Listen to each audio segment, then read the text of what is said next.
We will start with the consent agenda.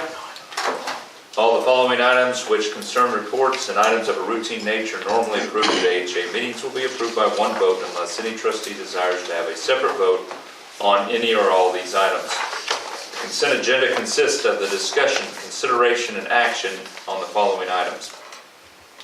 Minutes of the monthly finance meeting on September 18th, 2018. Minutes of the regular trustee meeting on September 18th, 2018.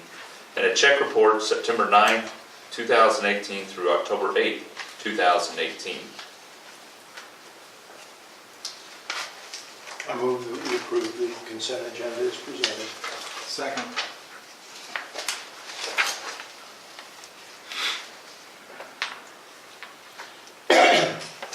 I have a motion by Dr. Brown and a second by Jay Reynolds to approve the consent agenda as it is presented. Roll call vote, please. Casper, Yes. Hannaford, Yes. Randalls, Yes. Simon, Yes.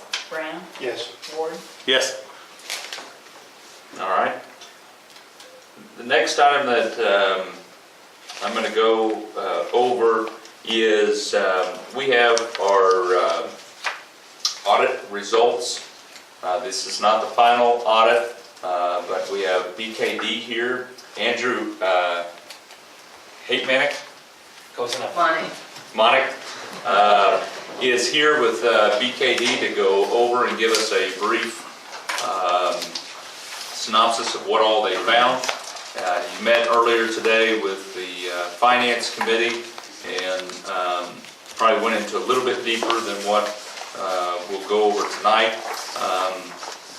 But at this time I will turn the table over to him and allow him to give us a discussion of the audit findings. Well, thank you, Mr. Chairman, and thank you everyone for allowing me to be here today. Again, my name is Andrew Hatemanic. I'm a director with BKD. I've had the pleasure of working with your organization in varying capacities over the last few years, and it's certainly an honor to be here with you today.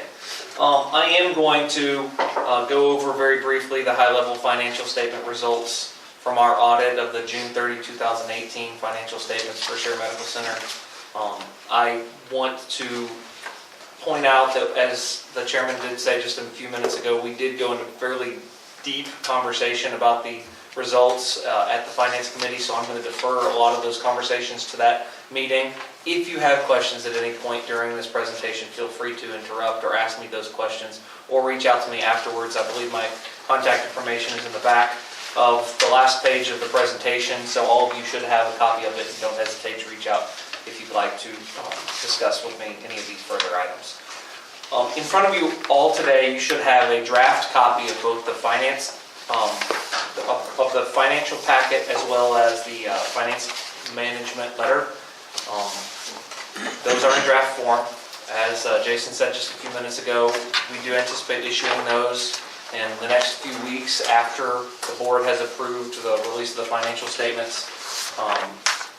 If you'll flip over to the next page of the board presentation, which is what I'm going to be utilizing to point you in the direction of, it's the red and it's the nice pretty one with all the slides. It says Board of Trustees on it. I just have a personal printed copy that makes it a little easier for me to present from. We did perform, BKD performed the audit in accordance with generally accepted accounting principles. That means we didn't have any scope limitations. We had an unmodified or clean opinion. There was one modification to the audit report related to the going concern consideration of the organization for the year ended June 30, 2018. As said just a few minutes ago, the management letter and the adjusting journal entries were discussed in depth at the previous Finance Committee meeting. If you'll take a look at the third page, I believe, we're going to be looking at the balance sheet for just a few minutes. I'd like to give you a taste for what changes happened year over year as 2017 as compared to 2018. The things I guess I'll focus on with respect to the asset portion of the balance sheet are we did see a decrease in cash and cash equivalents for the year ended 2018 as compared to 2017 of about $93,000. At the same time, we saw accounts receivable increase by about $154,000 year over year. The biggest reason why I'll point out accounts receivable is that, as you all probably are aware, the most important way, or one of the most important ways to increase that cash portion of our balance sheet is by collecting those accounts receivable, and that's one of those areas that, as we've seen AR increase for various reasons, that's probably the best way that we can, in the short term, bring that AR down and at the same time hopefully bring up our cash balances. If you take a look at the next page, we're going to be looking at the liability section of the balance sheet. I'll call your attention to the first three line items: line of credit, current maturities of long-term debt, and then also accounts payable. The most important line item that you're going to see with the largest change year over year is current maturities of long-term debt. Over the past few years, there was a $1.5 million liability that the organization had to the share trust. That liability during the year was forgiven, and as a result, that $1.5 million went away. And it shows up both as a decrease of current maturities of long-term debt, and then also on the next page, we'll also see a forgiveness of debt revenue stream on the income statement. At the same time, we also saw an increase of line of credit of about $495,000 year over year, and we also saw an increase in accounts payable year over year of about $575,000. On the next page, if you take a look at the income statement or the statements of revenues, expenses, and changes in net position, the most important things I'll call your attention to with respect to the year-over-year changes, we did see a decrease in net patient service revenue this year as opposed to the prior year of about $315,000. At the same time, we also saw a decrease in other revenue, other operating revenue of about $345,000. I will point out to the board that in 2017, the organization received approximately $380,000 in electronic health records incentive funds. That was the last year of the Medicare incentive funds. Those monies starting in 2018 are no longer available to the organization. They've received all the monies that they can. So we saw about $660,000 decrease in operating revenues this year. At the same time, we saw about a $500,000 increase in operating expenses. All told, that resulted in an increase to the operating loss of the organization of about $1.2 million year over year.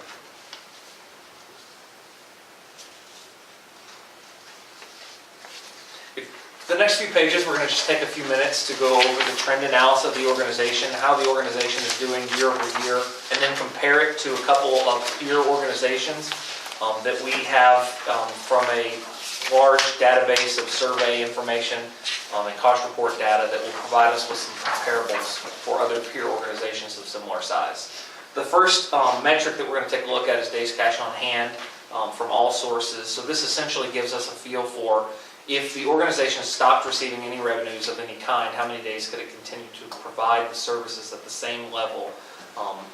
And what you will see is that over the past few years, we've been somewhere in the ballpark, the organization has been somewhere in the ballpark of 14 to 25 days cash on hand. At the same time, we also see some other peer organizations approximately 105 days cash on hand.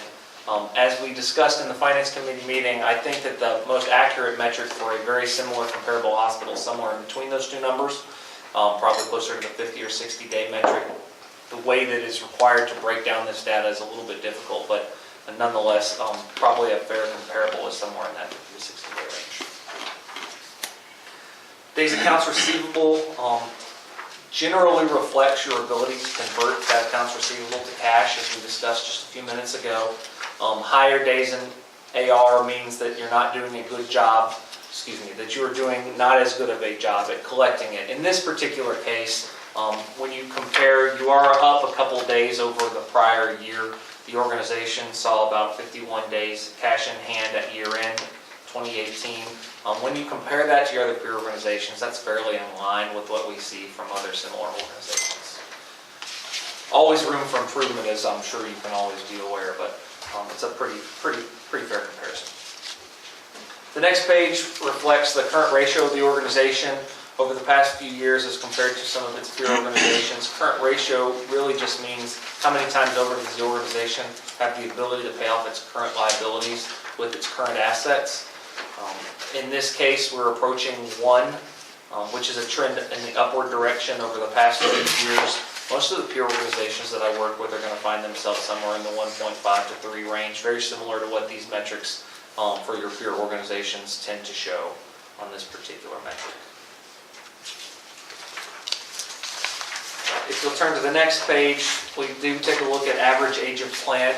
I discussed this particular metric at length with the Finance Committee. It's a rough metric, if that makes any sense. It doesn't give a precise measurement. It gives you an understanding of how old the property, plant, and equipment of the organization is, perhaps, and then compares it to some of the other similar organizations. But what I also pointed out was that when you have large pieces of equipment that are still on the books of the organization, but no longer are being depreciated, in this case, such as the electronic health records that was put in place, my guess is 3 to 5 years ago, sometimes that small drop, because of the way the formula actually works in depreciation expense, can create a really big jump in the number.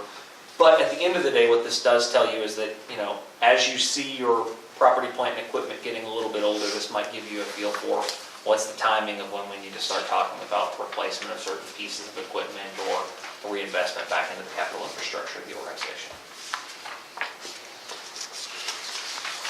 The next metric is operating margin. Gives you a feel for where the organization stands and compared to some of the other organizations with respect to operating margin. One of the conversations we had just a minute ago delved into the specifics of the fact that we saw a decrease in operating income for the year as compared to prior years. That led to further diminishment of the operating margin in the current year.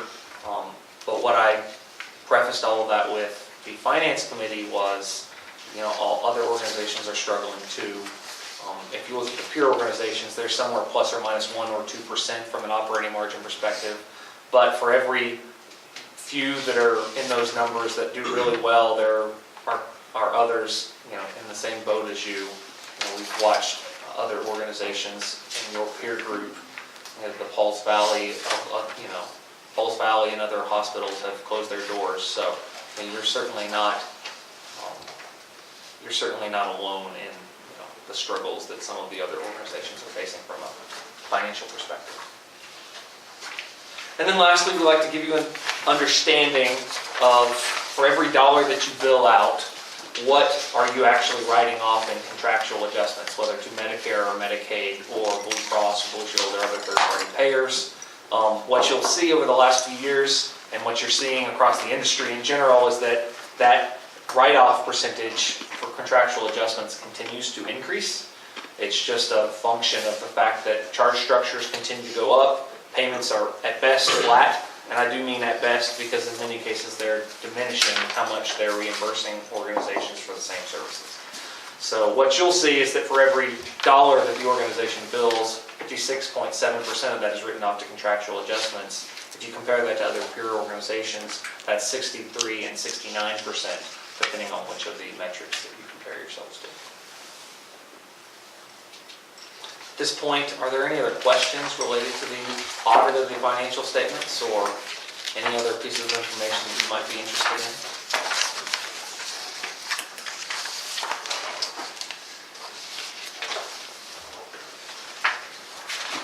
Thank you so much for your time. I really do appreciate it. And do not hesitate to reach out to me if you have questions. As I said, my information is on this last page. You mentioned the items of going concern. There were 3 of them. Those were all addressed in the finance meeting and have all had oral at this moment, but remedies to take care of all 3 of those. So I think as far as the rest of it goes, some of this is we've seen month after month. When we look at financials, know that it wasn't necessarily a great year, and however, there are some things that we can look forward to, especially with the critical access and some of those things. Numbers next year's audit will look different. So, are there any questions? If not, Andrew, we thank you so much for sharing with us, and we thank your folks there at BKD for helping us, and we wish you a safe travel on your way home. Thank you, sir. Appreciate it. Thank you.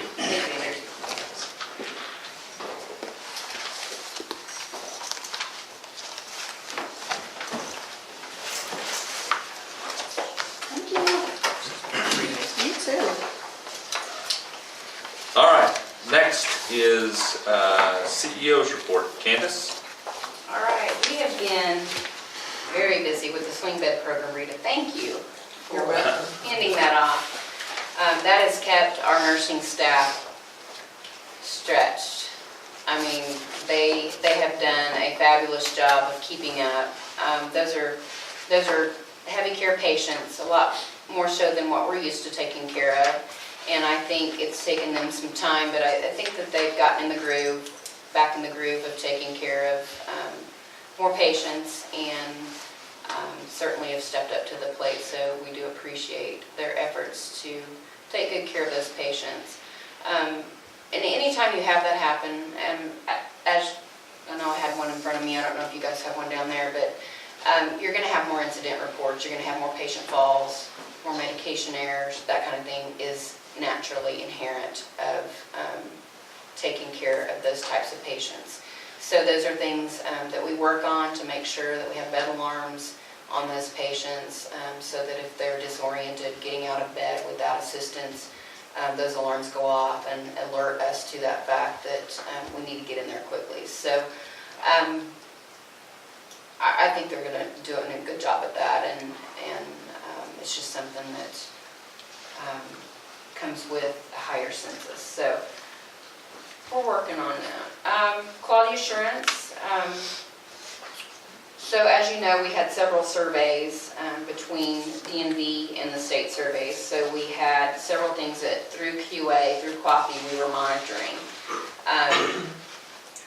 That doesn't come to an end, but it does kind of slow down once you get through that process. So we have had our final reports back to both of those agencies, and the 60-day follow-up report was submitted back to DNV on the finding that they had, but so far those have been met, and we continue to monitor those through our QAPI committee and making recommendations on improvement ideas.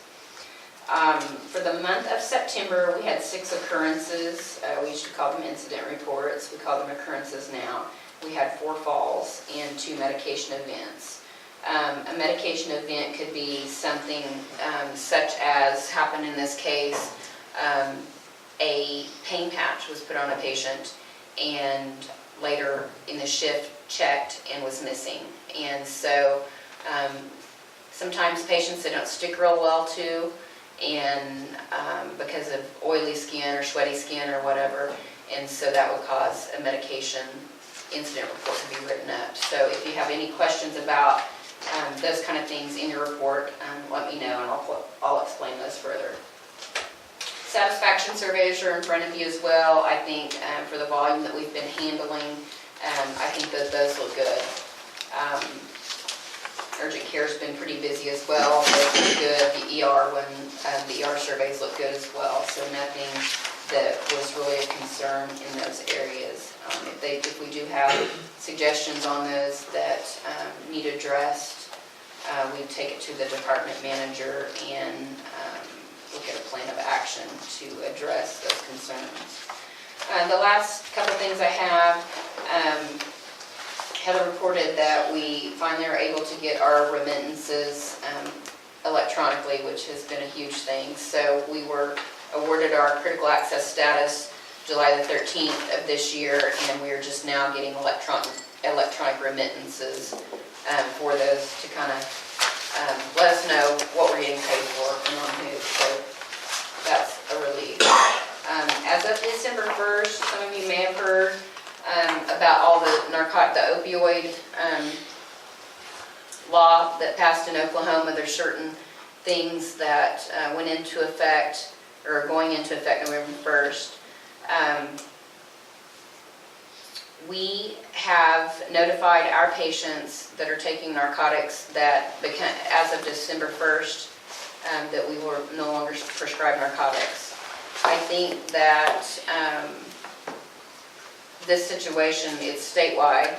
Our plan was to refer those patients out to pain management doctors to specifically take those patients and evaluate their situation and try to work with them on their narcotic issues and prescribe, their narcotic regimen. Problem is they're all slammed full because everybody is doing that, not just us, obviously. And so we're going to take a look at what we can do to accommodate those patients, yet comply with the standards. So I'll have more on that next time we meet. But that's really about all I can say at this point, where we're at on that. It's made it very difficult, to say the least. Any of you have any questions for me? Any questions for Candace? If not, I'd entertain a motion for her written report. Make a motion to approve and accept the share medical written report as presented. Second. We have a motion by Dr. Hannaford, a second by Jay Randalls, to accept the Share Medical Center written report for October 30th, 2018. Roll call vote, please. Hannaford, Yes. Randalls, Yes. Simon, Yes. Brown, Yes. Ward, Yes. Gaspard. Yes. Thank you, Candace. Next is the CFO's report. Kevin. Okay. For the month of September, we posted the largest revenue month that the hospital has by itself since I've been here, and probably ever. A little over $2.1 million worth of revenue, which is a $277,000 increase compared to prior month. And really the reason for the increase was the change in patient days. We went from 92 patient days in August up to 241 in September, and most of that was due to swing bed, which is also helps us out getting reimbursement later on. As we go on down, we'll talk about how that helped us, our bottom line, get closer to a break even. Our contractuals for September was 57.3% of gross patient revenue. We wrote off $143,189 to the collection agency. We also gave away $7,494 in charity care. Our net operating loss for September was $87,418. When you add in sales tax and contributions and less our interest expense, we only lost $6,822. Now remember that this loss is based upon the numbers I currently have from Medicare for our reimbursement. Those numbers potentially have a good chance to be a little bit higher than what I've got, so this could actually have been a profitable month for us. But that's the closest that we've been to break even in a long time. If we flip over to page 2, you can actually see where our revenue is up at almost $300,000 there compared to the prior month. And our contractuals stay pretty much consistent. You can see that we expected to net about $90,000 more in net patient revenue, $725,000 compared to $637,000. Our expenses stayed relatively constant as compared to the prior month. Sales tax seen about a $5,000 increase in sales tax. We were over $100,000, and we ended up losing $6,822. And you can see for the last 6 months, that is by far the best month we've ever had. So, to let you know, for almost through October, we've been averaging almost 8 patients again a day, so we should see another about 240 patients for the month. The nurses have done a really good job. Like Candace said, they've been really busy, and well, all staff's been busy. I mean, it's affected every area, from housekeeping to laundry to everything, so everybody's done a good job. Page 3 is just the other expenses, just kind of a breakdown. There really wasn't anything unusual with any of those expenses. Page 4 shows you the 2 years side by side. You can see we're up about $600,000 in gross revenue. And our numbers don't reflect all the costs, or the critical access numbers. We're doing better than we were last year at this time. Just so you know that at the end of October, we will go out and do an interim cost report to get our numbers, to get more to be adjusted. Then we can make some adjustments to these numbers, which I think will be positive as well. So I think we're doing a lot better than just $60,000 compared to last year at this time. So. And Kevin, I'm sorry, because I don't know if we even made it to that. Did we have an actual rough estimate? Do you have any idea how much money that might? I really don't, and I really need to probably get the cost report redone again, because with us pulling all the patients from the nursing home over here, it increased a lot of cost, and I need to see where that's going to put us, as far as cost-wise, because it could even be better than that. So I've used what the numbers that Medicare gave me, so I hate to estimate what that All would be yet, Very good. but it will be better, but I just don't know how much better. So, Okay. I don't want to overstate if it is or not. So when do we get caught up in terms of, we don't have to keep going back and, So what's going to happen moving forward is we're probably going to have to file interim cost reports every 3 to 4 months for quite a while because our costs are going to keep changing, and we want to make sure that we're not either overpaid or underpaid. Right. And so every 3 or 4 months we'll probably file an interim cost report, which is not very expensive, which is reimbursable, and then that way we can readjust our rates, look at where we're at, and keep adjusting as we go along. I mean, it'll be a full year anyway before we get probably the true final rates from them, but we're going to do interim cost reports all the way along, even after the first year, just to make sure that everything, there's nothing that creeps up on us that we have either a huge payback or a huge an IOU to us either. Okay. So that's what our goal is. Page 5 is our statement of cash flow. We increased cash up from $135,000 up to $202,000, so that was a positive.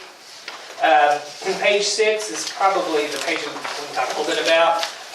Accounts receivable, I think you guys noticed, was up a little over $300,000. Most of that is in the unbilled. And so what's happened to us, and it's not that we've really changed anything, but now that we've got swing bed patients, they're normally long-term patients. That means some of our patients might go 60 days or whatever. So what we're doing is we're interim billing the patients at the end of the month, but we have to wait. It's like 5 days after. So for September and October 5th, we billed all of our swing bed patients over here from October 1st to October 30th, or from September 1st to September 30th, even though they were still here, but they're still showing up as unbilled. So we had several patients that were here for the whole month that were still out here on the unbilled that we couldn't bill because they were still inpatients. But then we billed them, and we have since got payments here towards the last of the month. So you might see that actually creep up as time goes on. I mean, it should not get any higher than that, but it'll be higher than what we normally see just because we're going from averaging 4 or 5, average length of stay about 4 days to some of these swing bed patients over 50 days. So anyway, so just so you know that. Page 8 and 9 is your balance sheet. Page 10 is 10 through 13 is your statistical graphs, and you can see, and just look at patient days, that's a huge change, and even look at the swing bed. We're right now, last year we only averaged 474, I'm projecting, and it could, this probably is even low, 1,000, probably more than 2.5 times more patients than we did in the prior year. So all that as a positive sign, and everything else stayed pretty much steady as compared to prior months, so as far as volumes and stuff. So is there any questions from that?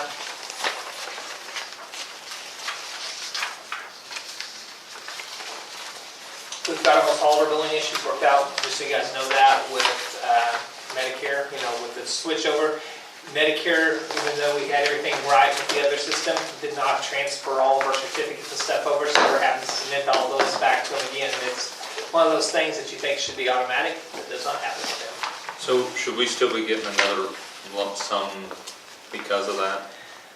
I don't know if we'll have a very big lump sum. We have some claims that are out there that's held up and stuff. We've got quite a bit of money. It's just nothing October that you haven't seen yet. So, and maybe you said this and I missed it. So that do we know what our current unbilled is compared to what it was at the end of September? I think when I look at it, it's a little over $600,000 and some thousand. But see, we're building up another 30 days worth of patients upstairs on some of those that haven't been Right. discharged. So I was just trying to think of where we were at. we were I got you. right around 400,000. Right. And so It's up. it's up, but it's just the mechanics of us having all those patients that long length of stay, and they're still in house, and we have to wait till we get far enough into the next month to make sure we get all the charges in before we bill Medicare for that interim month. I got you. So that's the reason they're still so I'll there. almost be like a month behind on most of those. We will, and especially if they're not discharged at the end of the month, we have to wait 2 or 3 days to get all the charges in there before we submit the bill. So. Okay.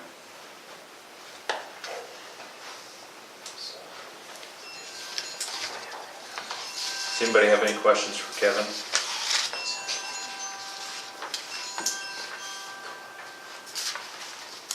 If not, So just so everybody's on the same page, here in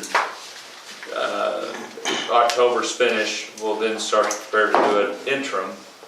May not even have our year-end audit done Right. before we'll start an interim audit that then we would be looking for those results probably at our January meeting. Yeah, we'll probably have that, we'll know what we're gonna submit to Medicare now. When Medicare implements, it might be February or so before they implement it. 'Cause it's only about a 30-day process to do an interim cost report. And then once we submit it to Medicare, they have, however they want to, normally about 60 days from to get it. And he didn't say, but on our year-end, does he have an estimate of what our, if we're gonna have a receivable or payable? No, and in fact, I don't even, no. Okay, so we won't know that until they do the final They'll do the here in a final, couple of weeks. correct, Okay, because they're still working on it. all right. All right, any other questions? If not, thank you.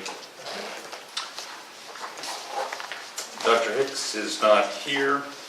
Do you guys, there was no providers for credentialing. Was there anything else to report from the medical staff executive committee that you guys know of? Not that I remember. I know we're working on a sepsis policy.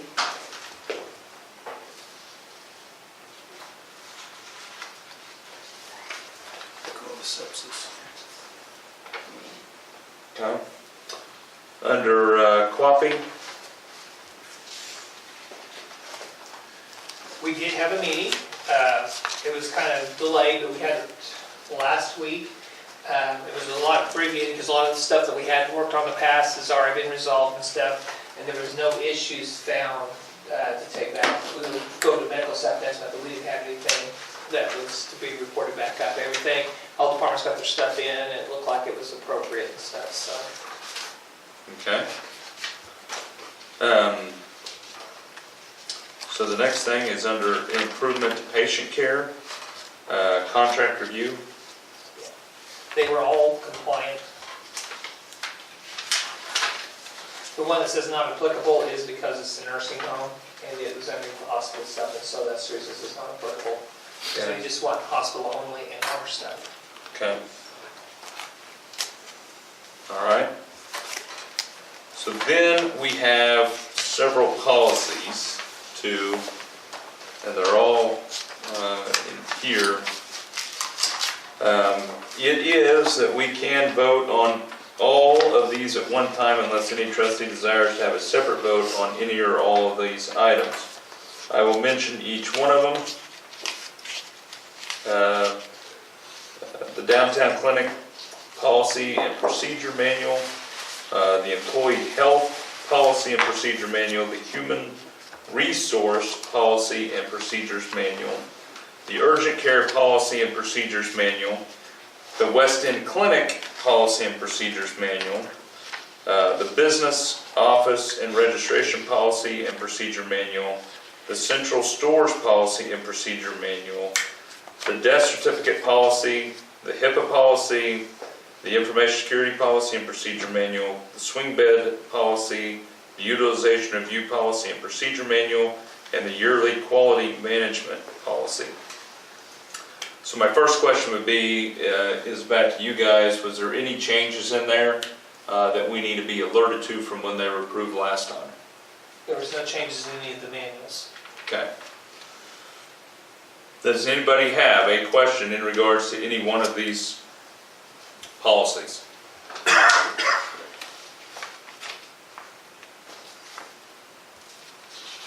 Okay. Does anybody desire to have any of these voted on separate, or is everybody okay for all these to be voted on at one time? Do not all speak at once. All at one All time? at one time. Okay, all right. Yes. If that's the case, then I would entertain a motion on these policy and procedure manuals. I move that we approve policies 7B through 7N as presented. Second. We have a motion by Dr. Brown, a second by Hala Simon to approve items 7B through 7N as they were presented. Roll call vote, please. Randalls, Yes. Simon, Yes. Brown, Yes. Ward, Yes. Casper, Yes. Hannaford. Yes. All right, easy enough. All right, next, Sheriff Convalescent Home Report. Rita. September. I know that's my birthday, but anyway. It's a special one. I had first aid in service, which is biennial mandatory. And we also had a refresher on sexual harassment policies and procedures. The water gong in the riser room that has to do with the fire sprinkler system had some problems. That has now been repaired, but in September, I believe Johnson Controls tagged that as needing repairs, and those have been repaired. Our September average daily census was 54. You're welcome, Candace. It was quite a bit of a decrease, which was good for both facilities. That was a time when our staffing was low because of school starting, and it gave us a little bit of a break and time for us to replace some of our employees. Our skilled days, as you can see, were significantly down, 66 in September, which in August we were 137. We were already preparing for those to decrease more. There was a confirmation of rate increases that went into effect October 1st for Medicaid. However, our quality of care fee also had an increase. It didn't wipe it all out, but it took significant amount. Our employees that we hired were Dalton Manning, Kennedy Gaskell, Janelle Chrissup, Bethany Lancaster. However, I think I heard she might be at the hospital now, and Anderson Hyde. We are continuing to look at staffing issues. Right now, licensed staff is probably our biggest need. We did have two practical nursing graduates from the VOTEC take their NCLEX. They have passed that, and we are now orientating them to the floor. We have hired several new nurses aides. The college students in September make changes to their schedule. We try to be as flexible as we can in order to meet our staffing needs. And that went pretty smooth for now. Holidays are coming, so. We have 8 CMA employees, I may have reported this last year, that were accepted into the PN program at the VOTEC. That left a huge hole in our certified medication aides. Certified medication aides pass medications to the residents. So those are very important positions. We're trying, we just have new CNAs in classes, and they will replace those that have left, and we'll just have to snatch those little LPNs out of that program next year when they graduate, or try. Our October 1st, our MDS updates, which minimum data set is a huge assessment that we have to do on all of our residents, and those have to be submitted to CMS. There was a large change in the regulations. We are up to date with that. There was a big area in the ADL skills. It's called a GG section, and that was a huge update, and it went through. We haven't had any problems with it. You always worry about that. At the end of September, we were still waiting our annual survey, but I can tell you we have completed that. In in October, and I'll report on that.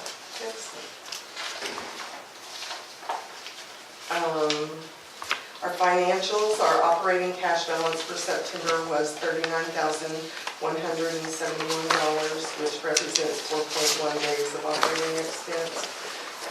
The convalescent home accounts receivable balance of $583,551. That was a decrease of $62,263. I would guess that has to do with skill, possibly, I'm not sure. Accounts payable balance for September was $353,250, which represents a 73.8 days of operating expense. The convalescent home gross patient revenue for the month totaled $309,665, which was a $46,535 decrease. As you can see, our days are down for September compared to August. It was a short month too, so by Monday. The convalescent home operating expenses, excluding salaries, benefits, and depreciation for September totaled $93,603, a decrease of $47,516. So we did keep our expenses down since our revenue was down a little bit.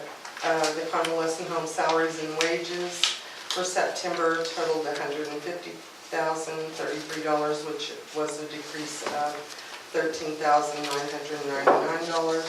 The net operating income for September was $13,408. Our convalescent home net income was $13,420.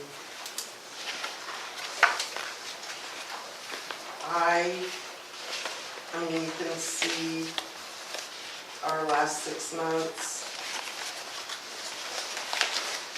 I would suspect, I'm hoping to keep at least this kind of, I don't want to lose any money for the rest of the year anyway.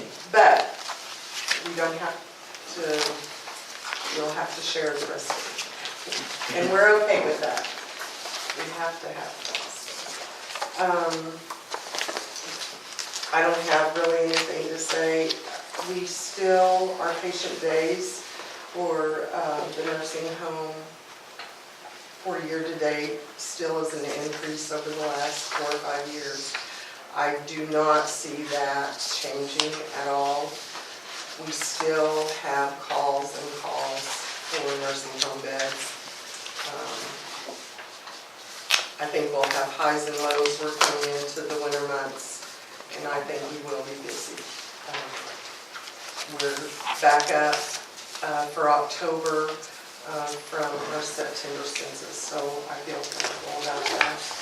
And then our balance sheet, you know, I don't like to talk about that, but if you have any questions, I'll be glad to try to answer. Hey Rita, I've got one. Is the difference in other expenses, the drop of about $31,000, is that not having to get nurses? I think that was part of mostly agency. We tried to work really hard on decreasing that. So in this case, having less patients might mean more money in the bottom line? Possibly. Okay. We'll see for October. I think we're running pretty similar to September and October in agency. So I think October may give us a better picture Okay. of how that is. Any questions for Rita? If not, Rita, thank you very much. Next is the homestead report. Kelly? Well, for the month of September, homestead occupancy was at 79.3%. That was about a 1.5% decrease from August. That is about a 0.5% increase in occupancy over last September, but it's about almost 2 residents per night better than last September. We had an average number of rental agreements at 43.3, and total nights, including guests and everything, paid nights at 43.6 per night. We had some of our, standard activities and whatnot that we normally have. We did, the residents took a trip to the sod house, and we also took a handful of residents to the Northwestern Concert Series in September. We've had, between September and October, we've had quite a bit of increase in resident incidents, I'm going to call them, with whether it be some of their chronic conditions are finally exacerbating, or whether it be sudden falls or whatnot. But we've had quite a few calls to EMS, and we've had quite a few people end up in the hospital or transferring to the nursing home over the last couple months. So we have seen decrease in occupancy because of that. That said, the timing, I guess, was such that we've been able to help find a place for some staffing with the increase in census at the hospital, for the hospital to be able to have the staff that they've needed. So I think, things are working out pretty well. We completed our first quarter of our expanded services, and they were, as we had hoped they would be. They were a positive net income for us, so that was good. We've kind of leveled out on our services there. We've had some people, try some parts of it, and then we've had some people just jump in all the way. But our expanded services are working out, and we're able to provide a better service for our residents now than we were prior to July 1st. And I think with that, we have expanded our staffing to accommodate all the resident needs, and we hired Bobby Jean Jones, to fill our open positions. She's come on and she's doing a good job. From a cafe standpoint, meals are staying about the same as they have been, total numbers. Had a increase in Woods County Jail meals that we provided.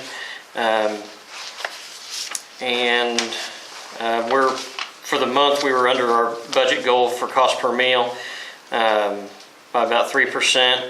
Year to date, we're about 1.25% under our cost per meal budget. So we've added some new menu items. We just added a Caesar salad, we had a chef salad, and a hamburger steak with grilled onions and mushrooms. So we're still trying out some better products for some other items too. But the staff are doing real good with waste management, not throwing away a lot of food, and still trying to bring in good quality products.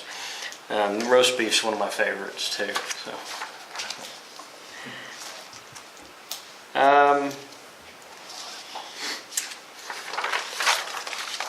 Our financials. September was a great month. We had $81,170 in total patient or resident services revenue. Our expenses were almost as low as they've been in the last 6 months at $50,838, and so our net revenue or net income was over $30,000, and I don't know that we've been there before. I think that's the highest we've experienced, and it was a great month. Some of it was some timing issues on receiving some payments in September that were billed out in August, but it was still a great month any way you look at it. Year-to-date comparison. Last year, year-to-date, end of September, we were just under $19,000 of net income. This year, we're over $67,000 of net income. So we're having a good first quarter. We had a good first quarter. Little bit of a decline we had in September, actually the decline is going to show up more in October. We're going to be around 76% occupied in October, but it looks like based on everybody that's coming in, we're going to be almost to 80% again for November. So things are going well. We'll announce that we are going to be implementing rate adjustment on January 1st, and it'll be consistent with what the Social Security cost of living adjustment percentage is. So we'll be actually announcing that within the next week to our residents, and it'll go into effect January 1st.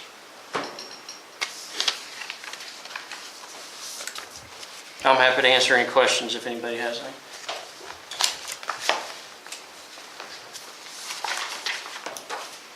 Any questions for Kelly? If not, Kelly, thank you. Anything to report from Foundation? Yep. Okay.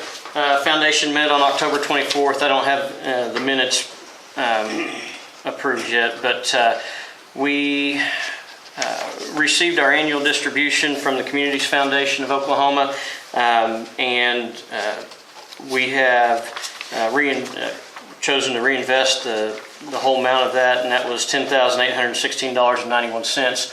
So we'll be eligible for a 5% match when we reinvest that. So it's money ahead from the very beginning of that reinvestment. We also approved, just waiting on invoice for $9,093 to purchase recliners for the patient rooms here at the hospital. We had a $10,000 donation in September that made that possible, and so that was real nice. We also talked quite a bit about the AHA scholarship that's awarded annually given away at the high school awards assembly, and then awarded in the junior year of someone's health career education. The board elected this year in 2019, award two $1,000 scholarships. Prior to this decision, we had awarded a $500 annual scholarship, just one. So to go from one $500 scholarship to two $1,000 scholarships, I think is a good deal. But with that, the board voted to revise the criteria, and so we put a higher GPA requirement on it, and we put some other criteria that in place that would say that the person who's awarded is going to have a high probability of returning to a town like Alva to practice, whatever it is they're going to be a provider of. So no guarantees on that, but we're trying to make sure that we're choosing award recipients that are going to come back and benefit our community. So we had elections of officers and all of that, and there were no changes to any of that. Liz Smith will be our board chairman.